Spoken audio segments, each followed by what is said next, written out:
자리 정돈하시기 바랍니다. 핸드폰은 무음 또는 진동으로 변경해 주시면 감사하겠습니다. 핸드폰은 무음 또는 진동으로 변경해 주시면 감사하겠습니다.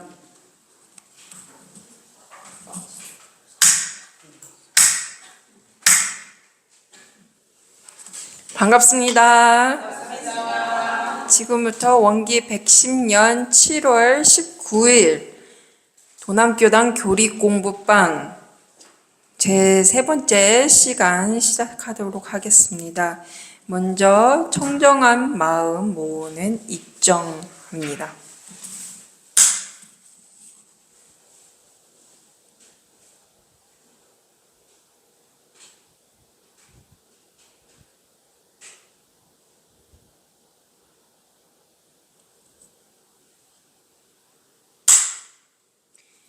두 손 합장하시고 설명기도 올리겠습니다.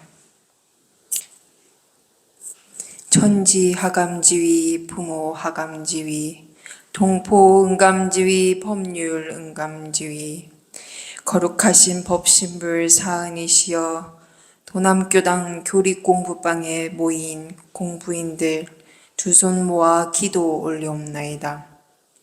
법신불 사은이시여 비오는 가운데에도 몸과 마음 챙겨서 공부방에 참석하게 하시니 참으로 감사하옵나이다.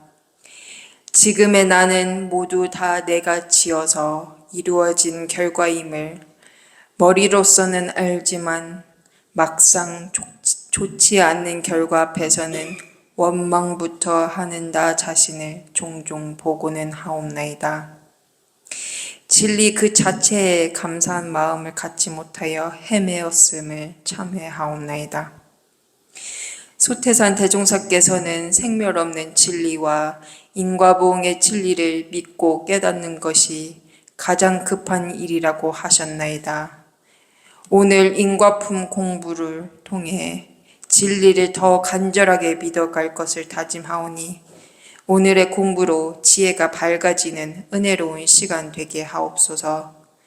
저희들의 간절한 마음과 일심으로 비옵나이다.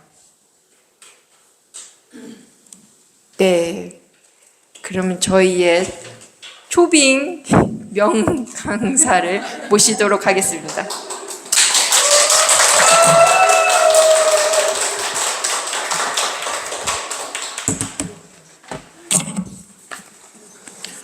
반갑습니다. 초빙은 밖에서 오는 게 초빙 아닙니까? 저는 항상 여기서 살아요. 비도 이렇게 많이 오시는데 와주셔서 감사합니다. 오늘 적게 오시겠다 예상은 했었는데 많이 오셨어요. 교당에 비 새실까봐 막 걱정 많으셨죠? 작년에도 비가 참 많이 왔어요. 작년에도 굉장히 긴장하면서 교당을 살펴봤는데 작년에도 참 비 한 방울이 안 샜거든요. 그래서 올해 또 2년째가 되는데 어디라도 조금 문제가 생기지 않을까 해서 걱정하면서 계속 좀 돌아봤거든요. 옥상에서부터 지하까지 한 방울도 안 새요. 한 방울도 안 새요. 그리고 어디 막 습기 차가지고 결루 생기는데도 전혀 없고요. 작년 여름 지나면서 지하실에 결루가 너무 심했어요. 바닥에 물이 막 처벅처벅할 정도로 심했거든요. 그래서 그 지하실에다가 그 대용량 제습기 2대를 갖다 놓고 돌리니까는 지하실이 아주 그냥 뽀송뽀송해요 지금. 이제 곰팡이 하나 안 나고 컨디션이 아주 좋습니다. 지금 전체적으로요. 어디 습기가 많이 있는데도 없고요. 참 공사를 참 잘 하신 것 같아요. 공사가 참 잘 된 것 같아요. 오늘 우리 도남 교리공부방 3번째 시간인데요. 제가 아침에 혜봉 교무님한테 4번째 시간은 혜봉 교무님이 한번 진행해보지 그렇게 했어요.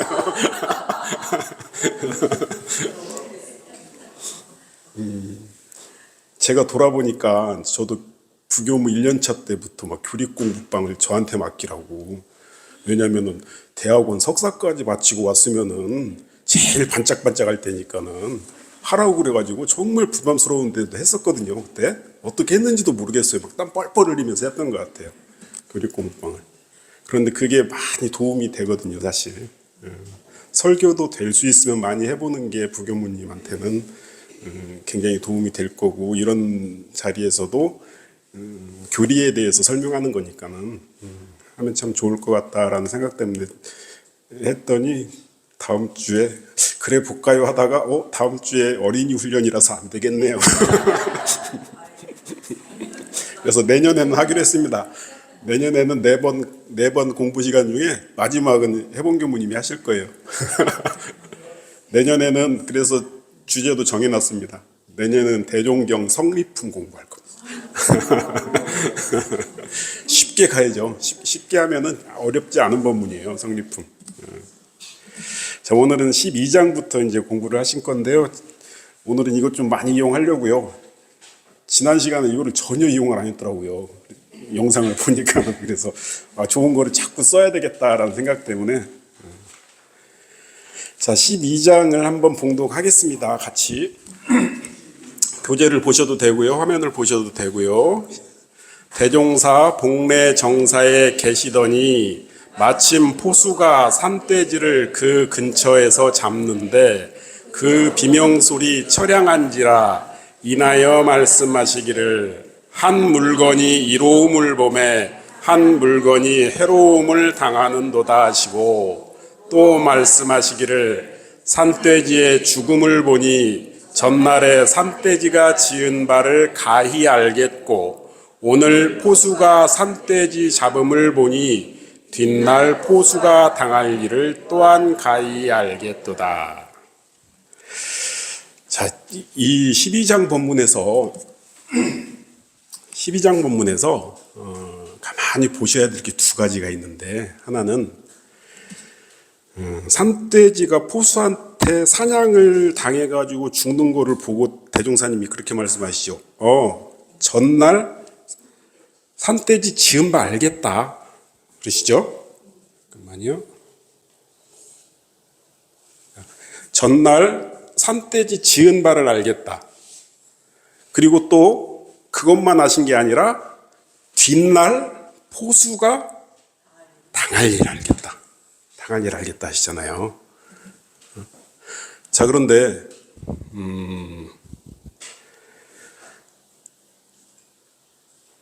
대종사님이 신통으로 할 수 있는 건가요, 이게? 그건 아니잖아요. 그죠? 그거 아니잖아요. 저희들도 인과의 이치를 생각하면은 짐작할 수 있잖아요. 저 산돼지하고, 지금은 이제 저거라 그러죠. 멧돼지. 그죠? 저 멧돼지하고 저 포수와의 인과관계가 있겠구나. 왜? 우리는 인과를 아니까. 그죠? 그리고 그 인과는 거기서 끝나지 않겠구나. 또 그 포수는 어떻게든지 또 당하겠구나. 이거는 신통이 아니잖아요. 인과의 이치에 따라서 가늠해 보는 거죠. 그죠? 그래서 인과의 이치를 믿고 깨달으면은 어떠한 상황을 보더라도 가늠을 할 수가 있다는 거죠. 근데 정확히는 몰라요, 사실. 그 뒷장에 이제 나오거든요. 저희들은 정확히 모릅니다. 어떠한 과보를 받을지는 몰라요. 이거는 진리의 작용이기 때문에 내가 이걸 크게 받을지 작게 받을지 그거는 몰라요. 하지만은 인과의 이치에 따라서 이러이러한 일은 있겠구나라는 것은 가늠은 되는 거죠. 그죠? 그리고 이제 여기서 두 번째는요. 지금 살생에 대해서 얘기가 나왔거든요. 살생에 대해서 우리가 좀 하나 정리를 좀 해놓고 갈 필요가 있어요. 정리를.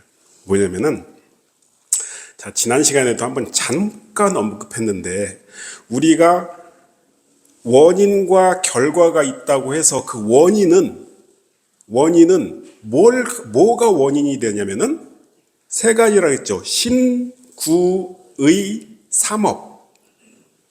신구의 삼업이라고 그랬잖아요.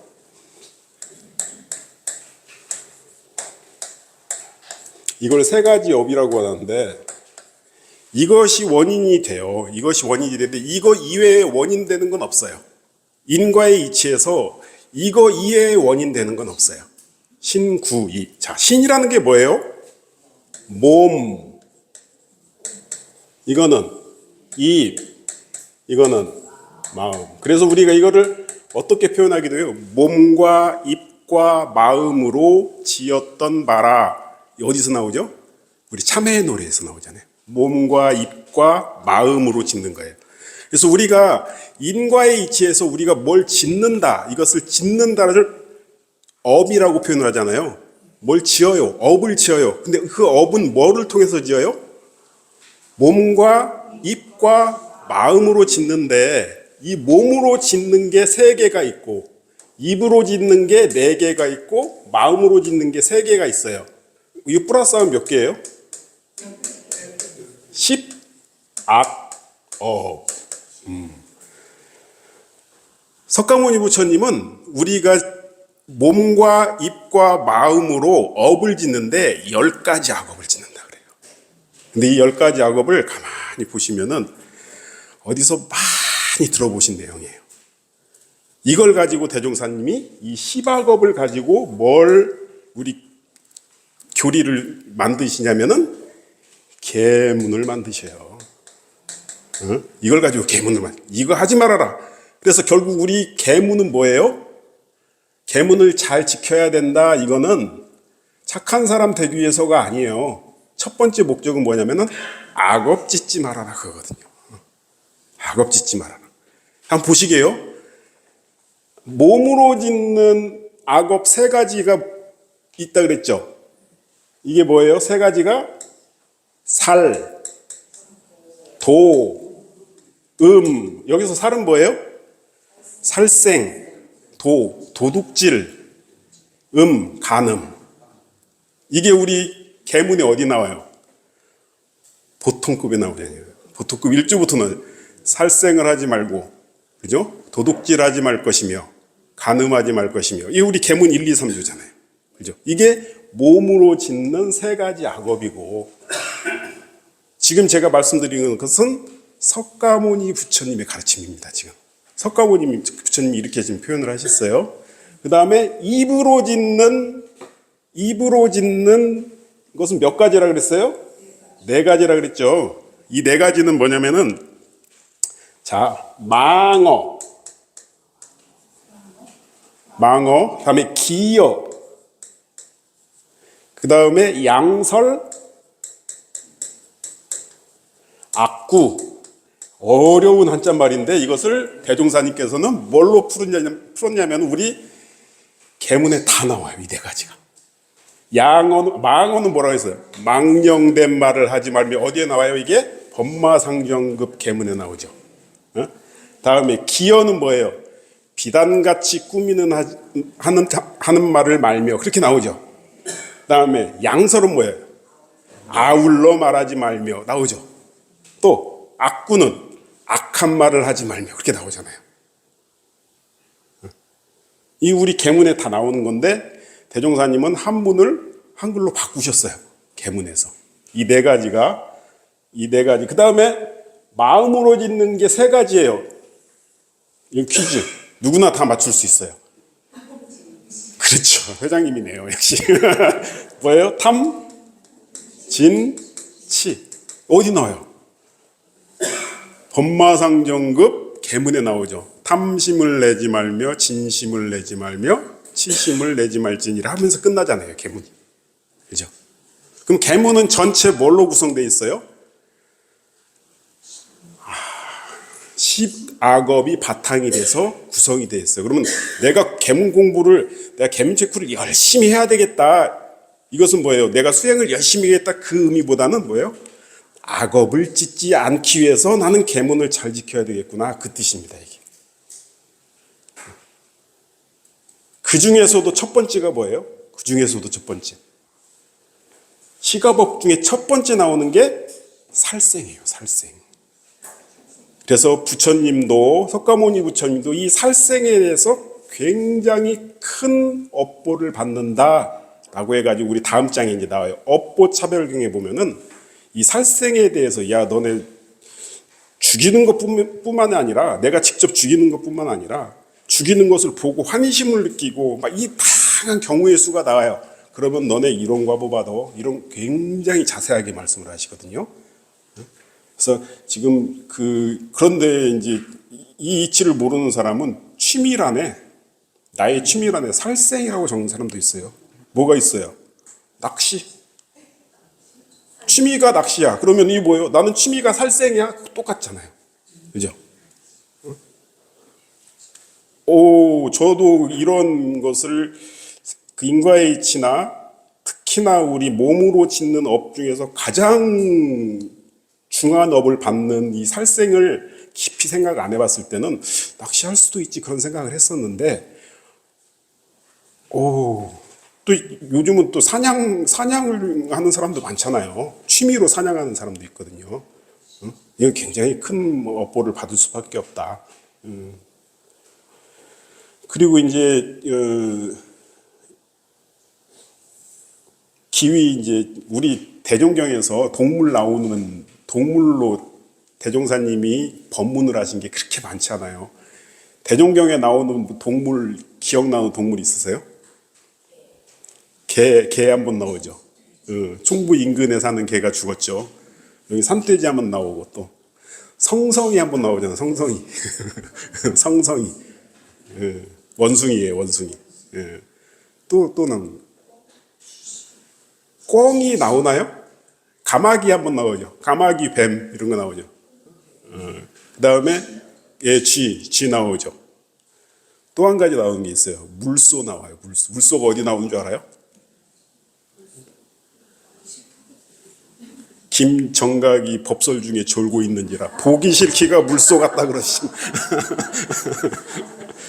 법설을 하는데 꾸벅꾸벅 졸아요. 김정각 선지님이 앞에서 대종사님 앞에서. 그러니까 대종사님이 거기다 대고 야 보기 싫기가 물소 같다 그러셔요. 물소가 나와요 대종경에.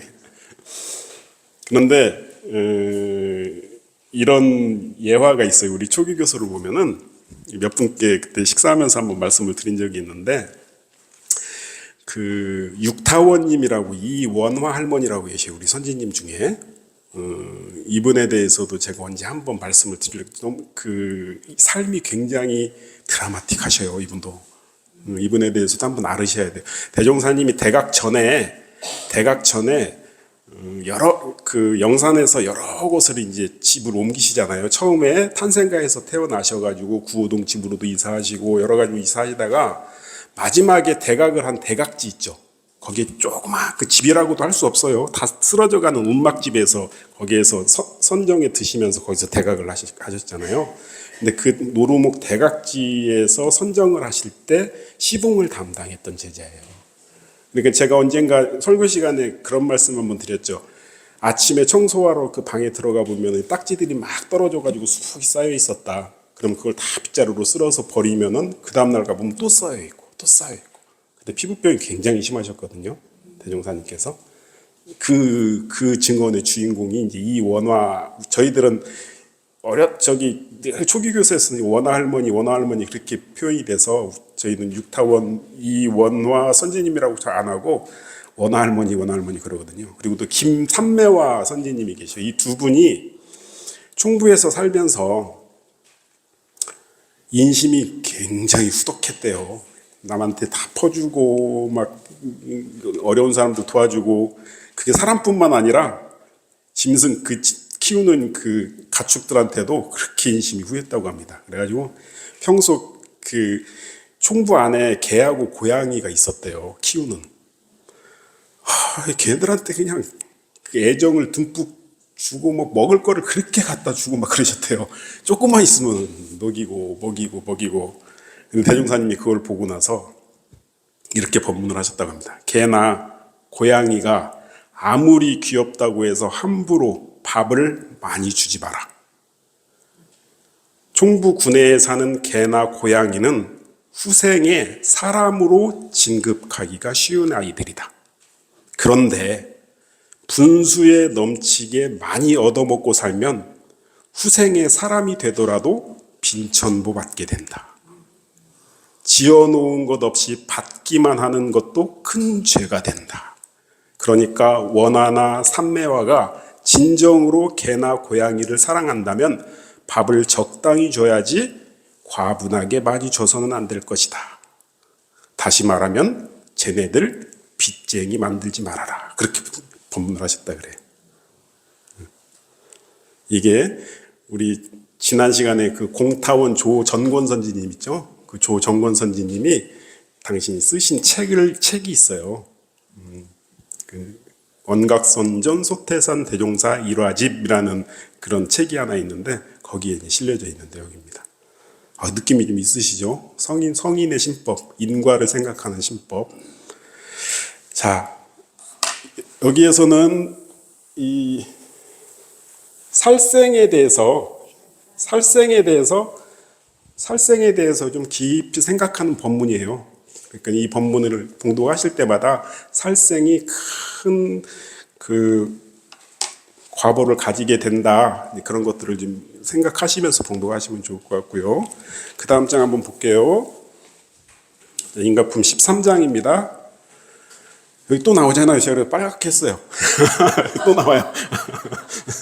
한번 봉독해 보겠습니다. 대종사 말씀하시기를 사람이 몸과 입과 마음으로 가지가지의 죄업을 지어 그 과보받는 종류가 실로 한이 없으나 몇 가지 비근한 예를 들어 그 한 끝을 일러주리라. 사람이 남에게 애매한 말을 하여 속을 많이 상하게 한즉 내세의 가슴앓이를 앓게 될 것이며 사람이 남의 비밀을 엿보거나 엿듣기를 좋아한즉 내세의 사생아 등으로 태어나 천대와 창피를 당하게 될 것이며 사람이 남의 비밀을 잘 폭로하고 대중의 앞에 무안을 잘 주어서 그 얼굴을 뜨겁게 한즉 내세에는 얼굴에 흉한 점이나 흉터가 있어서 평생을 활발하지 못하게 사나니라. 자, 남에게 여기 보시면요, 남에게 애매한 말을 하면은 다음 생에 가슴앓이 앓게 된대요. 그렇죠? 그다음에 남의 비밀을 엿보기 좋아하는 사람 있잖아요. 그러면은 내세에 사생아 등으로 태어난다. 자, 아주 구체적이죠. 이러이러한 걸 하면은 다음에 이러이러한 과보를 받는다. 굉장히 구체적이죠. 굉장히 구체적으로 하는데, 그런데 저희들은 모르죠. 애매한 말을 하면은 가슴앓이병을 갖게 되는 과보를 받는다. 이것은 성현만이 알 수 있어요. 저희들은 인과의 이치를 완전히 깨닫기 전에는 이것까지는 모르죠. 사생아가 태어났는데 저 사생아는 전생에 남의 비밀을 엿보기를 좋아해서 저렇게 태어났구나. 이렇게 저희들은 몰라요. 그거를 알으셔야 돼요. 뭐냐면요, 저희들은 전생사를 몰라요. 잘 모르죠. 제가 어떠한 전생사를 가지고 있는지 모르잖아요. 그 말은 곧 전생에 내가 어떠한 업을 지었는지를 모르죠. 그죠? 대종사님께서 이런 법문을 하셨어요. 너네들 전생 알고 싶냐? 예, 알고 싶습니다. 그랬더니, 야, 너네들 전생사 알면은 고개 들고 다니지 못한다.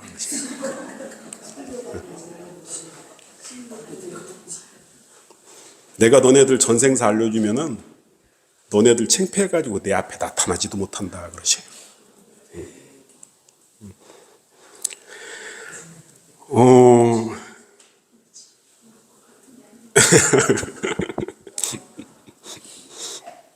그런데 그래서 이제 뒤에 계속 이제 이어 나오는 관련 본문들이 쭉 나옵니다. 그런데 저희들은 뭐는 하나 가지고 있어야 되냐면은 뒤에 이제 본문이 나오는데요. 우연하게 나타나는 일들. 그죠? 야, 이건 내가 지은 게 아닌데 나타나요. 아무리 그 원인을 들여다봐도, 야, 내가 이렇게 이것을 받을 만한 일을 한 것 같지 않은데? 좋은 일이 됐든지 나쁜 일이 됐든지. 이거는 뭘로 알아야 돼요? 전생의 업보구나라는 것을 알아야 돼요. 자, 이것은 뒤에 이제 나오고요. 자, 그런데 여기에서는 이 말에 대해서, 아까는 이제 살생에 대해서 얘기를 했잖아요. 여기에서는 말에 대해서 한번 봐야 돼요. 이 구업이라는 것, 말이라는 업에 대해서 부처님 예화를 하나 제가 소개시켜 드릴게요. 중림정사라는 데가, 우리 금강경에 보시면 처음 시작할 때 기수국 고도곤 나오죠. 거기는 이제 중림정사라 그러셔요. 거기 그 부처님께서 가장 많이 오랫동안 주석하시면서 설법하셨던 장소가 중림정사인데요. 기수국 고도곤. 거기에서 이제 출가하신 제자로 들어오셔가지고 스님이 된 출가 승려가 하나 있었어요. 부처님 당시 때. 근데 이 스님이 말이 굉장히 거칠었대요. 이 수행자인데도 불구하고 입에 늘 욕이 떠나지가 않고 늘 사람들한테 명령조로 말하고, 그러니까는 주변에 있는 스님들이 그 스님에 대해서 비난이 참 많죠. 어떻게 수행자가 저렇게 언행을, 그 말을 할 수가 있냐, 말 좀 고쳐라, 그렇게 하기도 하고.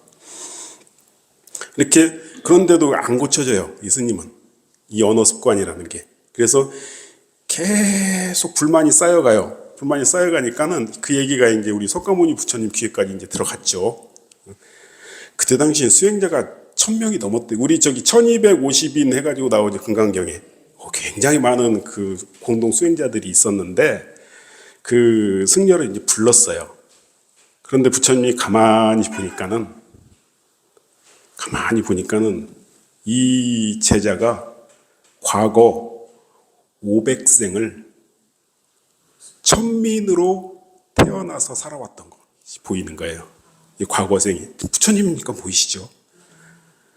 그러니까 늘 그 험한 환경 속에서만 살아와가지고 그 언어 습관이 계속 출가를 했는데도 안 버려지는 거죠. 그런데 이 승려의 마음을 보니까는 구도에 대한 열정도 굉장히 깊고, 그리고 아주 진지한 마음이 있는데, 그동안 500생 동안에 그렇게 천민으로 살아왔던 그 습관이 계속 말로 안 고쳐지고 있다라는 것을 이제 보신 거예요. 그래서 다른 이제 비구승들을 다 불러 모아가지고, 얘들아, 저렇게 거친 말 쓰는 저 비구를 너무 심하게 나무라지 말아라. 나쁜 마음이 있어서 나쁜 말투를 쓰는 게 아니다. 지난 수백 생을 통해서 쌓아왔던 그 습성이 남아서 그런 험한 말을 하는 것이다. 그렇지만 그 사람 마음에도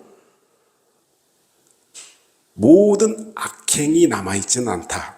그래서 설사 말은 거칠더라도 그의 마음은 지금 선해져 있다. 그러니까 너무 미워하지 말아라. 그렇게 법문을 하셔요. 그래서 이제 다른 이제 비구 승려들을 좀 이해를 해라, 그런 뜻이잖아요. 그리고 나서 그때 이제 그 개송이 하나 남아 있어요. 이게 경전에 나온 얘기거든요. 그러면서 이렇게 말씀을 해서 개송으로, 말씨가 온화하고 교훈적이며 진실하여 어느 누구든 위협받는 법이 없으면 나는 그를 수행자라 부른다. 이걸 왜 말씀하시냐면은 이걸 가지고 늘 연마해라 해서 준 거예요. 그 거친 입을 가진 그 승리한테. 근데 여기에서 이 예화에서 지금 석가모니 부처님이 우리한테 하고 싶은 말씀이 뭐냐면은, 내가 어떻게 하느냐와 어떤 현상을 보고 내가 어떻게 마음을 먹느냐와 다른 사람이 하는 것을 내가 어떻게 봐야 되는가, 이 관점에 대한 것들을 지금 얘기를 하고 계시는 거거든요. 거친 말을 하는 사람을 보고 왜 이렇게 말을 거칠게 해? 공부하는 사람이 말을 부드럽게 해야지 하면서 그 사람과 다툼이 생길 수가 있죠. 그 사람을 미워하게 되고 비난하게 되고 너는 잘못된 거야 그렇게 되는 거잖아요. 그러면은 나 스스로도 거친 말이 나오고 있는 거예요. 그 자체가. 그죠? 그런데 그러니까는 석가모니 부처님은 뭘 이걸 가지고 지금 제자들한테 알려주려고 하냐면은 어떤 현상을 보고 시비 삼는 그걸 이게 맞다 옳다라고 판단하기 시작할 때 그 자체가 너도 거기에 그냥 같이 휩쓸려 버리는 것이다. 너도 같이 휩쓸려 버리는 것이다. 감정이 이제 발동이 했잖아요. 그래서 그 사람을 이해하지 못하면 이렇게 이제 법문을 하면서 끝내셔요. 그 사람을 이해하지 못하면 내 가슴이 답답하고 그 사람을 이해하게 되면 내 가슴이 시원해진다. 그러셔요. 그를 이해하지 못하는 것은 나에게 고통이 되고 그를 이해하는 것은 나에게 기쁨이 된다. 그러셔요. 그래서 그를 이해하는 것이 이것이 곧 나에게 복이 되는구나. 그래서 타인을 나는 이해하라고 말하는 것이다. 그렇게 법문을 끝내셔요. 무슨 뜻인지 아시겠죠? 시비하지 말자라는 거예요. 시비. 이유가 있겠지. 우리는 그 이유를 잘 몰라요. 그런데 분명히 이유가 있다라는 것을 전제하고 이해해 줌으로써 내가 이해함과 동시에 뭐가 생기냐면은 내 마음에 평화가 생기는 거죠. 평화가 생기는 거죠. 굉장히 높은 단계의 수행입니다, 사실은. 그런데 이것을 가지고 늘 적용을 해보셔야 돼요. 그런 모습들이 보이거나 그런 인연관계가 생겼을 때 이것을 연습 삼아서 한번 해보시는 거죠. 그랬을 때 내 마음이 어떻게 변해지는지 그런 것들을 좀 보셔야 될 필요가 있습니다. 자, 여기에서 보면은요.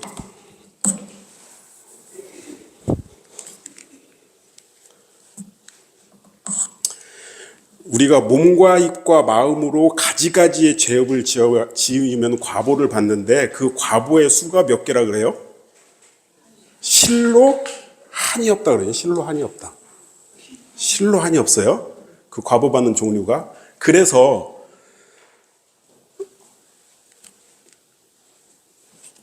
애매한 말을 하면 가슴앓이를 앓게 되고 비밀을 엿보면 사생아로 태어나고 이런 법문이 왜 나오냐면요. 왜 나오냐면은 가지가지가 많은데 중생들은 그것을 몰라요.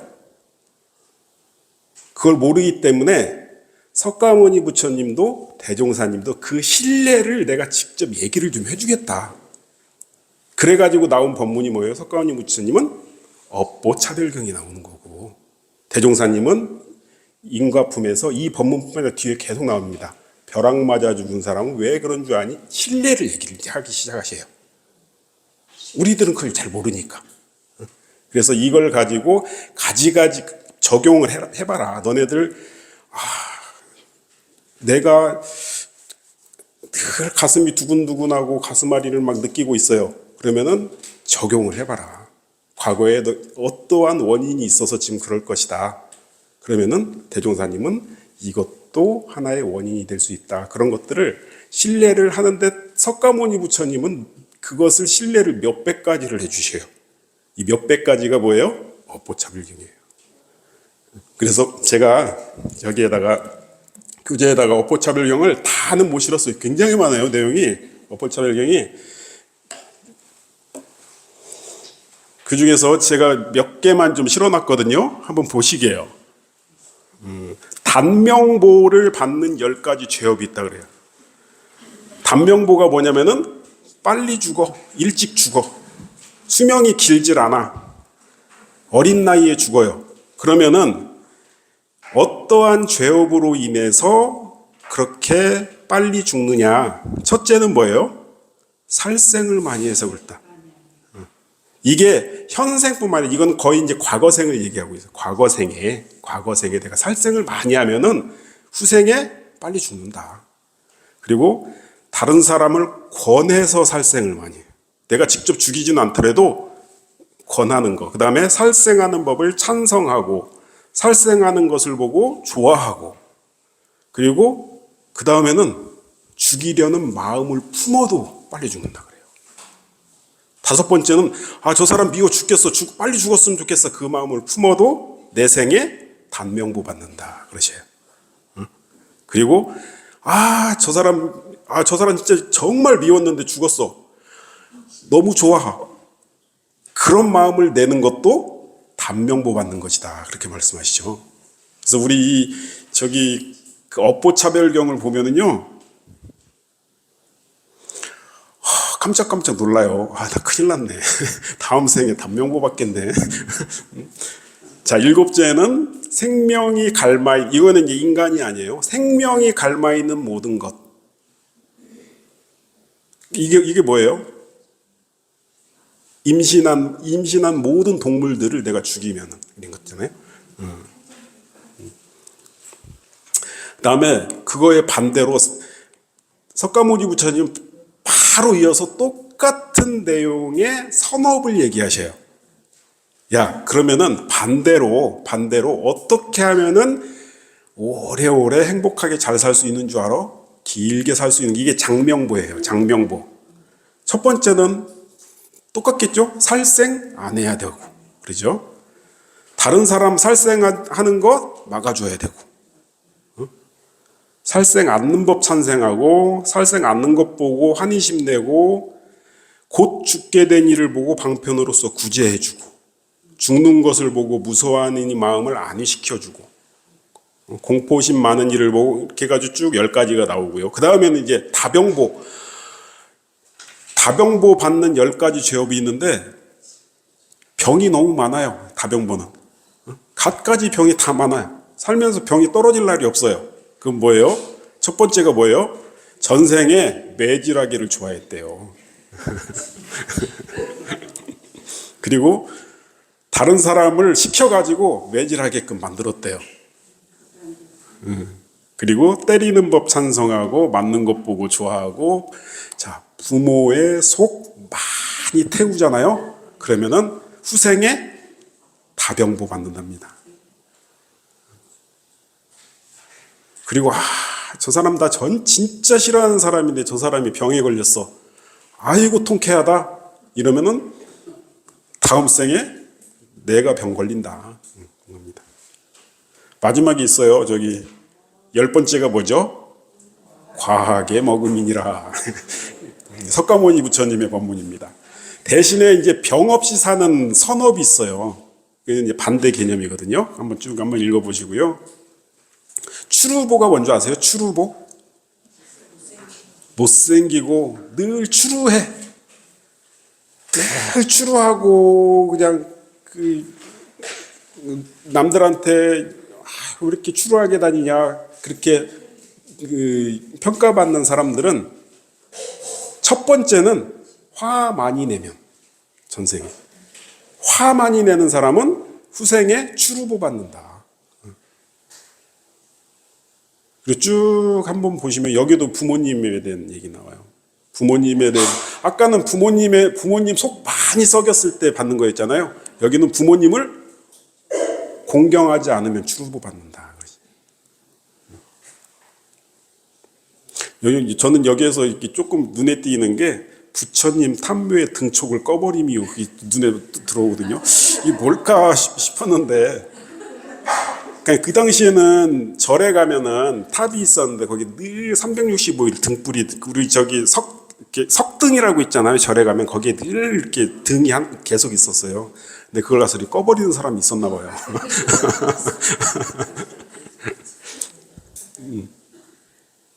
그리고 단정보라는 것은 정말 반듯하게 생기는 모습이에요. 단정하게 생긴 거. 여기에서도 하나 좀 제가 눈에 띄는 것은, 일단 부모님께 대한 공경심을 가지면은 다음 생에 단정보 받는다 그러시잖아요. 또 이 부처님의 탐묘를 지성으로 쓸고 닦으면은 단정보 받는데요. 법당 불단을 자주 닦으셔요. 올라가셔서. 단정보 받는답니다.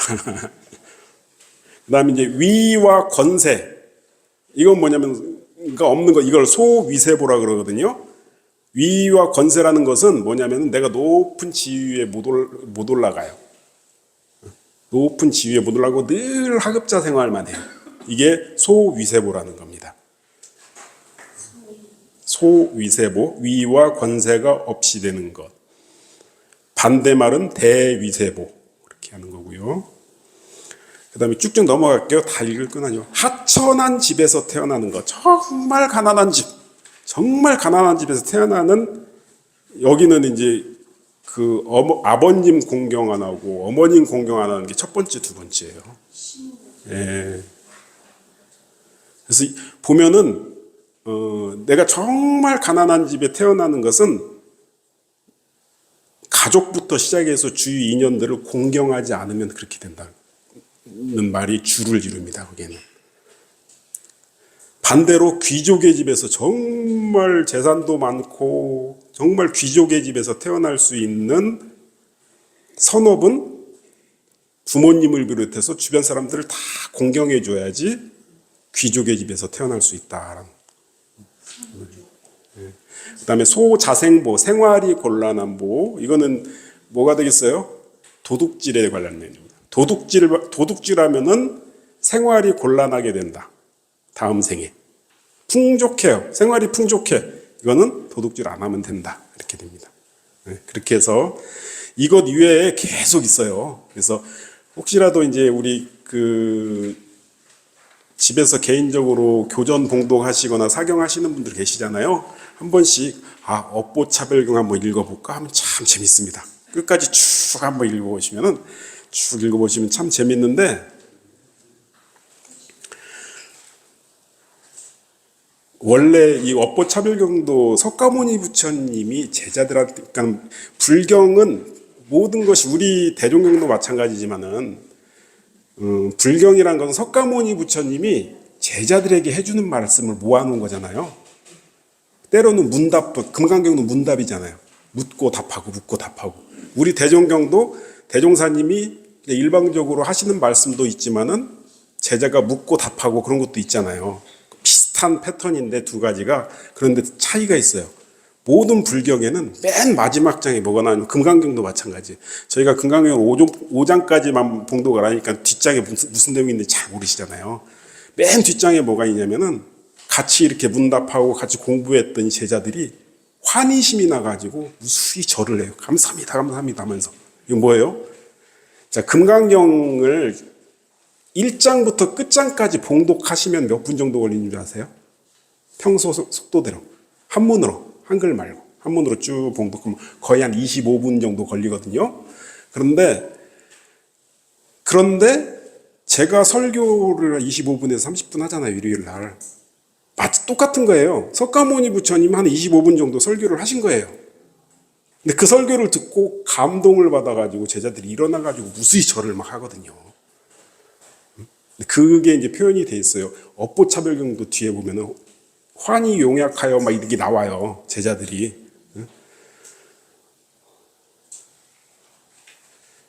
25분, 금강경 참 어려운 경전인데 25분 동안 당신이 설명하셨는데 그 25분 동안 업보차별경도 그렇게 긴 경전 아니거든요. 이거를 듣고 환희심을 낼 수 있을 정도의 그 신심이라는 게 뭘까? 그거 한번 생각해 보셔야 될 것 같아요. 그래서 업보차별경도 집에 가셔서 꼭 끝까지 한번 봉독하시면은 참 그 느낌이 참 많이 오는 그런 경전입니다.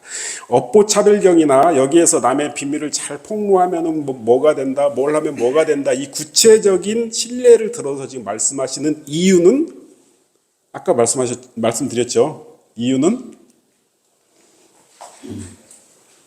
이거 14장이 나왔네. 실로 한이 없는데, 과보받는 내용이 실로 한이 없는데 우리는 그거를 알아요, 몰라요? 잘 모르니까 그 구체적인 예를 들어서 내가 설명을 해주겠다, 그런 뜻입니다.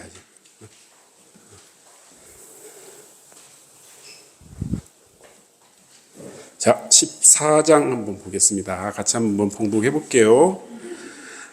한 제자 여쭙기를 벼락을 맞아 죽는 것은 어떠한 죄업으로 인함이오니까 대종사 말씀하시기를 부지불식불 부지불각간에 벼락을 맞아 죽는 것은 그 죄업도 또한 부지불각간에 중인에게 벼락을 준 연고이니, 예를 들면 자기의 권력이나 무력 등을 남용하여 많은 대중을 살생하였든지, 또는 악한 법을 강행하여 여러 사람에게 많은 해를 입혔다든지 하는 등의 죄업으로 인한 수가 많나니라. 자, 우리가 벼락을 맞아 죽은 사람한테 인과법에 근거해서 이렇게 상상을 할까요? 흔히 이렇게 생각하지 않나요? 벼락 맞아 죽으면 참 재수도 없지. 응? 어떻게 벼락을 맞아? 참 재수 없네. 그렇게 판단을 하잖아요. 그죠? 근데 재수가 없는 게 아니라 원인이 있어서 그렇다. 그거는. 그죠? 그건 지음바다라는 거잖아요. 그런데 또 이렇게 생각할 수 있어요. 여기에서 벼락을 맞아서 죽었다 했을 때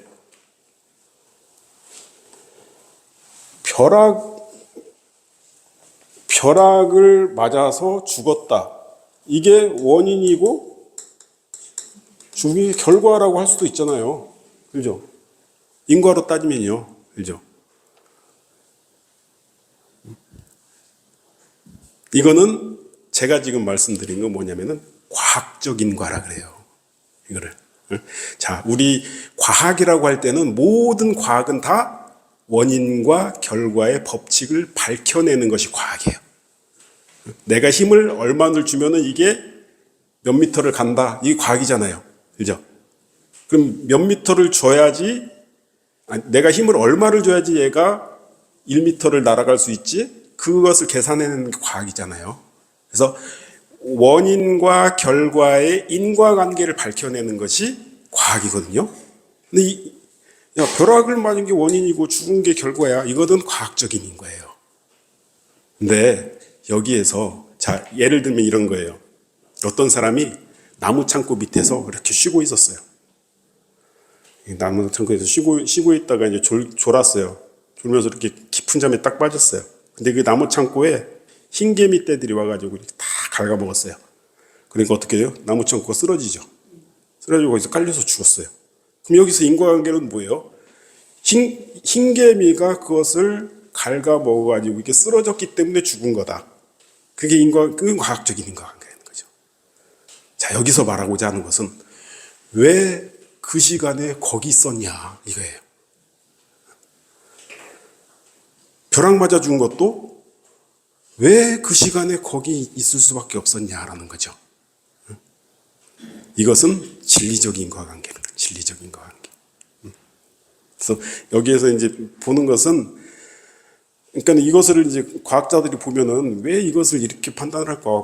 벼락이 왜 쳤고 이 사람은 거기에 왜 있었고, 이거 인과적으로 이건 과학적으로 밝혀낼 수가 있는데, 그런데 그걸 말하고자 하는 게 아니라 왜 하필 그 시간에 거기 있어가지고 벼락을 맞게 됐냐, 이것을 지금 따지는 것이다라는 거죠.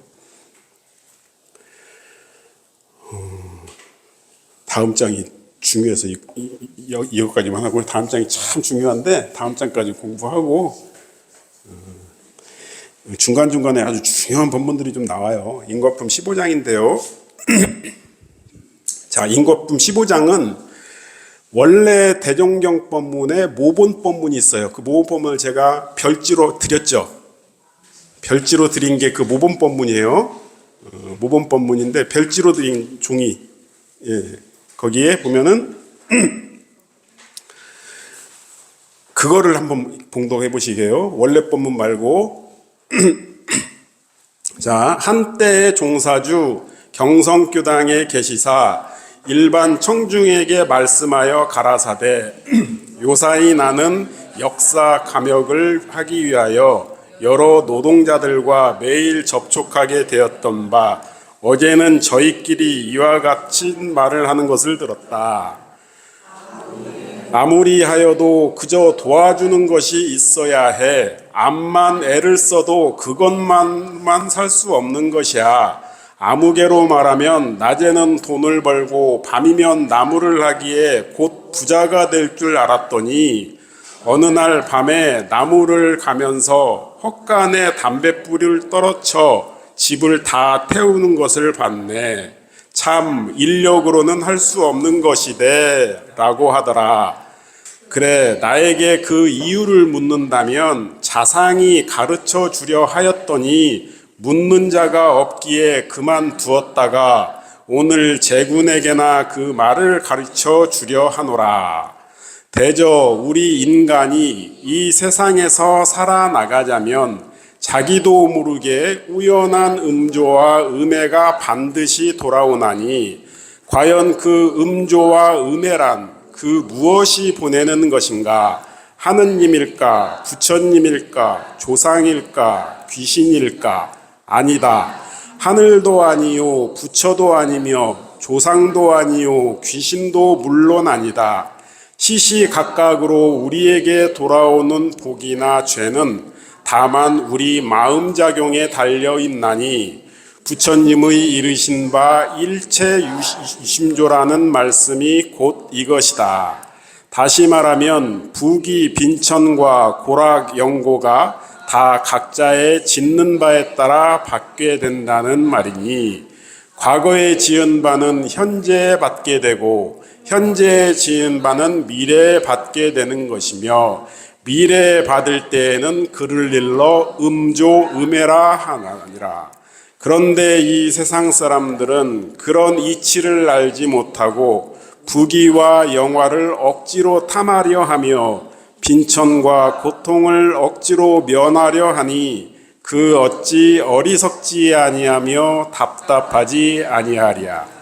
자고로 부처님께서는 생로병사와 인과보응의 이치를 다 아셨는 고로 모든 중생들의 심신작용하는 것을 보시면 죄복간에 어느 때 어떻게 받을 것까지 다 아시지만은 어리석은 우리 중생은 그런 이치를 전혀 알지 못하는 고로 죄만 짓게 되는 것이다.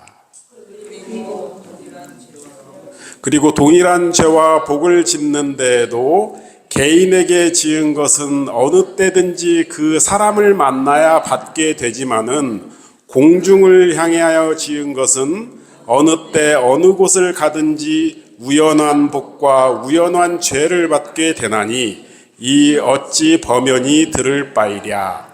그러면 제군도 경영하는 바 일이 자신의 노력이 아니고 우연히 잘 되는 일이라도 주위 사람들의 도움으로 잘 되는 일은 과거나 현재의 공익사업을 잘 한 줄로 알고 개인에게 도움을 받게 되거든 과거나 현재로 그 사람에게 유익을 주었던 줄로 알며 그 반대로 경영하는 바 일이 우연히 실패되는 일이라도 여러 사람의 영향으로 실패가 되거든 과거나 현재 공익사업에 손해를 준 줄로 알며 개인에게 손해를 보게 되거든 과거나 현재로 그 사람에게 손해를 주었던 줄로 아는 동시에 음조와 음해의 출처는 오직 각자의 육군작용에 있다는 것을 제군은 명념할지어다 하시더라.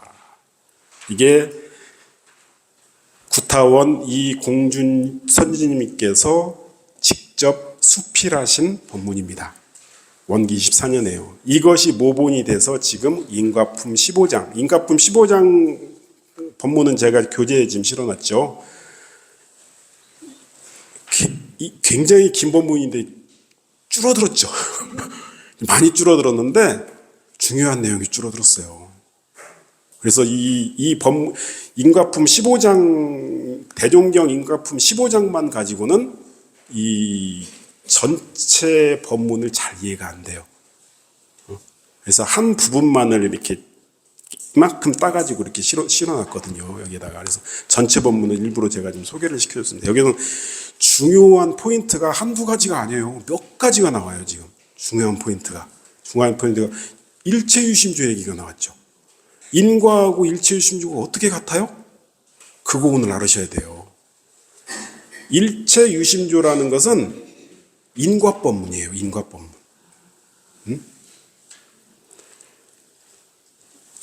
자, 한번 잠깐 제가 거기다 실었나 모르겠네요.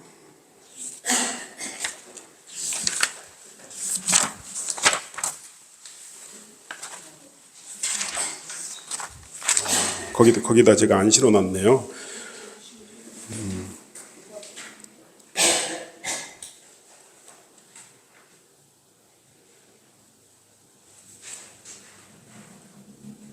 자, 처음부터 너무나 중요한 본문이라서 조금 시간을 좀 가지고 설명을 좀 드려볼게요.